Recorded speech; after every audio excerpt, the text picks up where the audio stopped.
Hi, I'm Congressman Mike Quigley. I'm joined today by Diana Helt.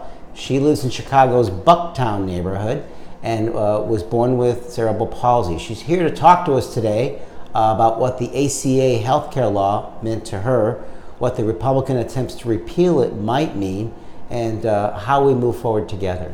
Welcome, Diana. How are you? Thank you for having me out. I'm doing well. Thank you so much for letting me speak and share my story about the ACA and how it's had a huge impact on my life over these last several years. And how was your life before the law became put in place? So before the law came into place, I was an individual who wanted to work at a nonprofit, wanted to do a lot of good in my community, and in order to do that, meant accepting a job that didn't have health insurance. So as I was originally investigating my options for both employment and for health insurance, I went and I talked to a lot of the private exchanges and I explained to them that I'm an individual with cerebral palsy. It's a permanent physical disability, but it's not something that impairs my day-to-day health care. I don't use my health insurance any differently than anybody else. I don't seek a lot of different medical care throughout my adult life.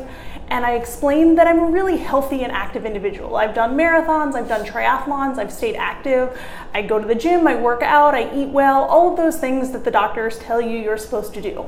So I told the insurance companies all of this, and unfortunately prior to the ACA, 3 or 4 different companies still denied my application for health care. And their reason was the pre-existing condition. They didn't see me as a person who was active and healthy. They saw me as a label. No matter what I do in my life, I will always retain that label of disabled.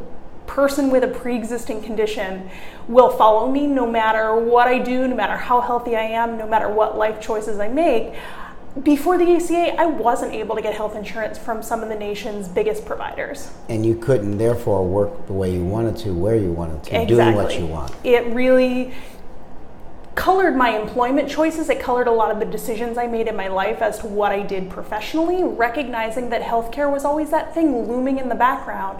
If I chose to work a community-based job and give back to my community and do all the things that I wanted to do, I knew that having healthcare wasn't necessarily a guarantee. And the ACA is signed into law. How are things changed for you? The ACA signing into law made a huge difference for me.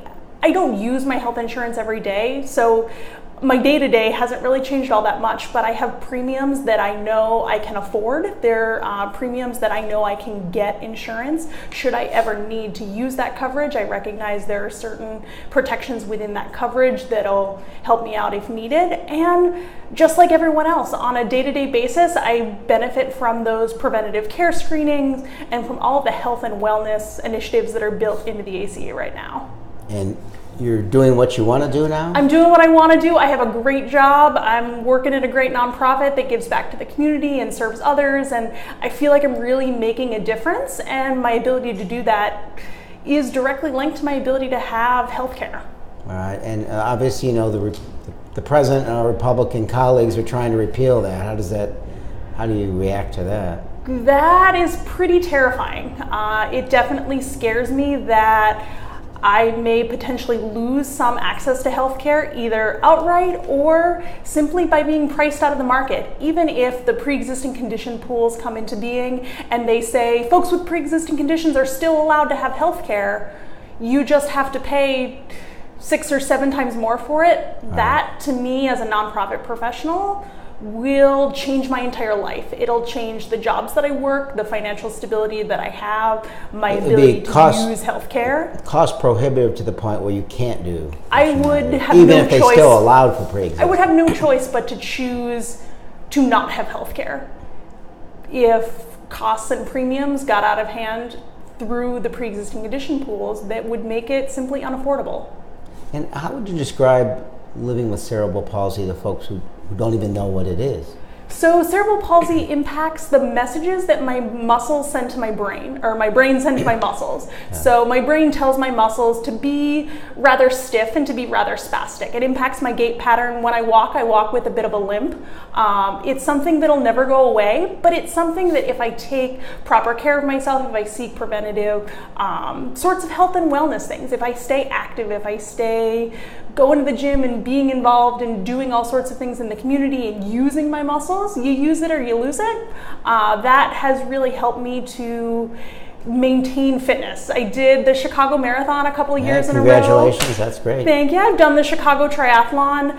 There are a lot of misconceptions out there that people with disabilities are inherently unhealthy. People with disabilities can't do all of the same things that other people can do. People with disabilities are going to need to use their health care a lot.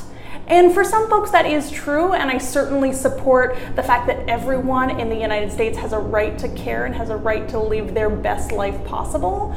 But the other side of this whole conversation, the other side of this debate, is there are a lot of people out there who are simply going to be harmed by the labels.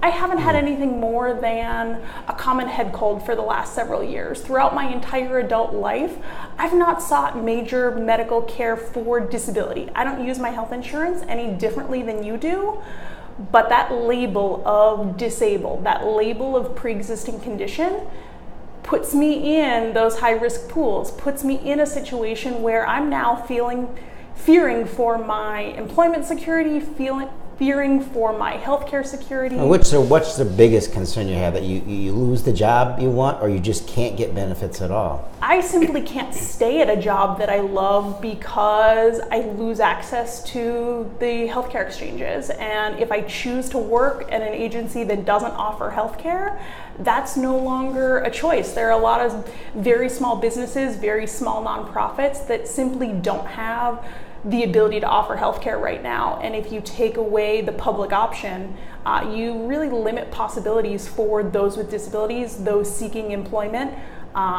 So economically, it's a pretty limiting factor for folks. And is that what you would say to the president or Republicans who are trying to repeal it? If you get a chance to talk to them just like this, what would you tell them about yourself and everybody else who faces pre-existing conditions? I would tell them that we live in one of the greatest countries on earth, and as part of that, we all deserve basic rights to care, basic access to care. If we work together to prevent health issues from happening before they do by giving people the means to seek annual appointments and seek care before it becomes a major issue, you're going to reduce healthcare costs and you're going to make it easier for folks to live their best lives. It's really important that everyone in this country, whether they have a disability, whether they don't, whether they're high income, whether they're low income, access to quality healthcare is incredibly important for everyone. And it sounds like you're describing this as fairness and justice and equality in a country that prides itself on that. It is. It's one of those things. I spend my life working in the nonprofit sector, doing more with less, and recognizing that not everything great in life is built on a for-profit model. I think healthcare is one of those things that simply is a basic right and a basic tool that we should all have access to in this society, even if it's not the best thing for the profit margins of the companies that are running the health insurance exchanges. We as a country have to come together and figure out how we can provide health care to citizens in a way that works for all of us. Wow. Well, I hope, and certainly from this means, we are going to try to give the Republicans an opportunity to hear your story and to hear from a lot of people who are facing similar circumstances. So I am proud to meet you. Yours is an amazing story, and I want to thank you for taking time out to share that story, and good luck in the future. Let us know if we can help. Thank you so much. Sure. Take care.